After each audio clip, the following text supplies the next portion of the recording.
Hi students, this PowerPoint is about the Common Core standards for school mathematics, and we're just going to spend a little bit of time talking about what those are. I think you should have a general overall understanding of the Common Core standards. In my opinion, they're not going anywhere. They will still be in effect when you're interviewing for jobs, and you really need to have a great idea of what they mean for you as a teacher, what they mean for your students. So this is not, officially part of the Math for Elementary Teachers course, so I really can't devote too much time to it, but I don't think I'd be doing my job well preparing you to be elementary mathematics teachers if we didn't discuss it somewhat. So here we go. So let's just kind of look at an overview. What are they? So you can think of the Common Core standards in two parts.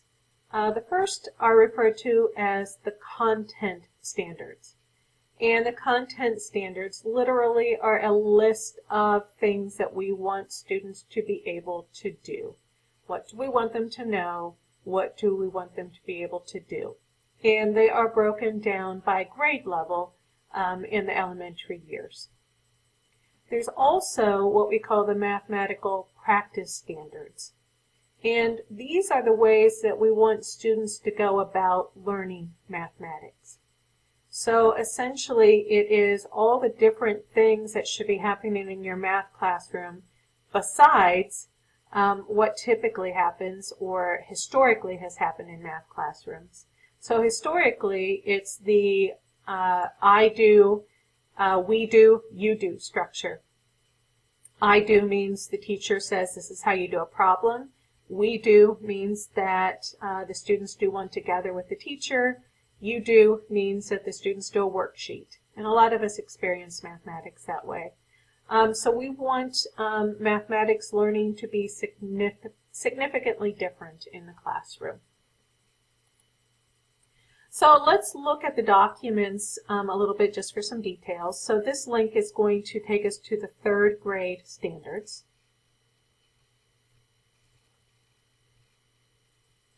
And you're welcome to go to this and you can change to the different grades and kind of look around. You can see when you get to high school, it is more by broad subject rather than grade level.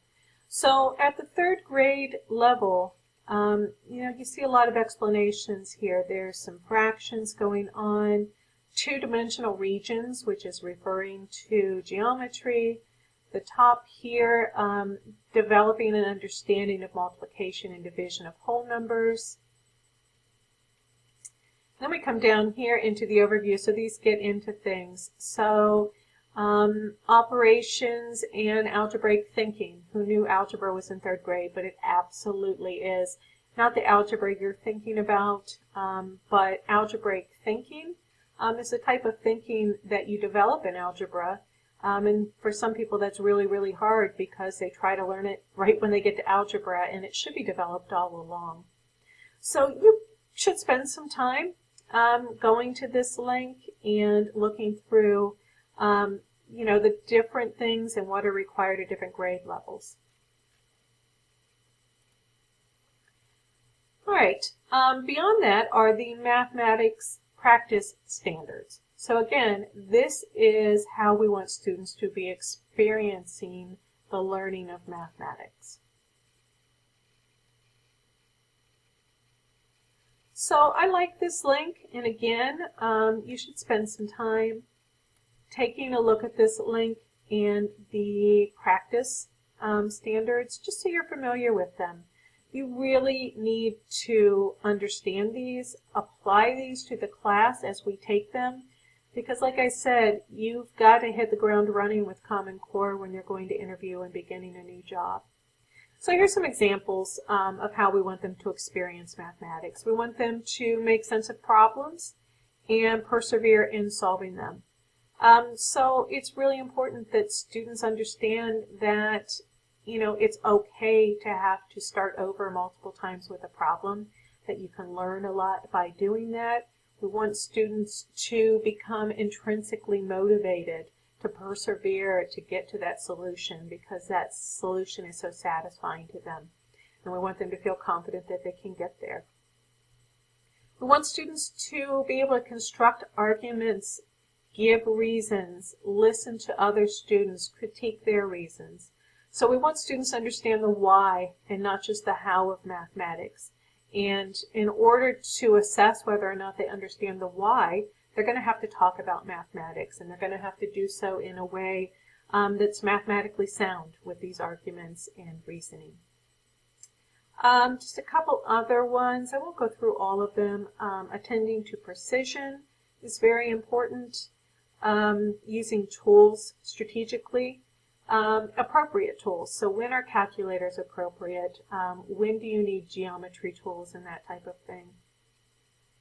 I like a lot number 7 and number 8. This is something that's always fascinated me about mathematics, is that, some people say that mathematics is a study of patterns. And later in the course, you're going to learn about what we call inductive reasoning.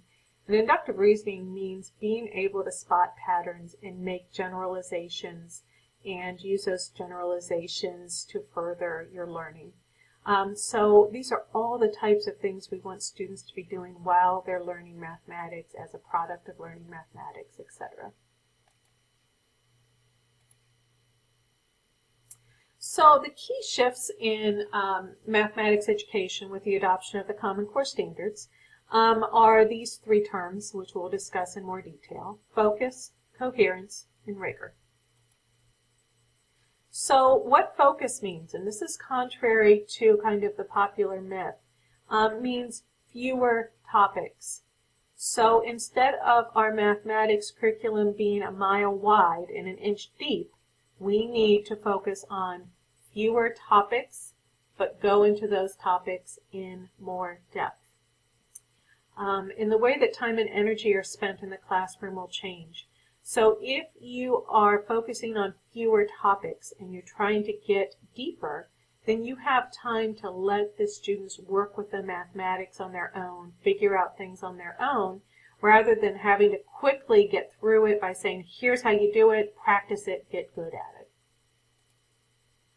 So coherence means that we want students to see math as an interconnected body of knowledge. So we want them to understand, what's the same about whole numbers and fractions? What's different about whole numbers and fractions?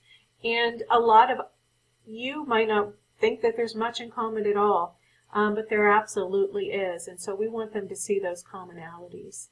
We want students to not look at mathematics as a collection of tricks and mnemonics and algorithms. Mnemonics mean things like, please excuse my dear Aunt Sally, if you remember that from Order of Operations. So it's not just tricks, it's supposed to actually make sense. And we really want the math to be connected from one grade level to the next. So, for example, fractions in Common Core is taught very slowly, beginning in 3rd grade. And, in 3rd grade, they add fractions that have like denominators. And they don't touch the ones that have unlike denominators until the grade after that.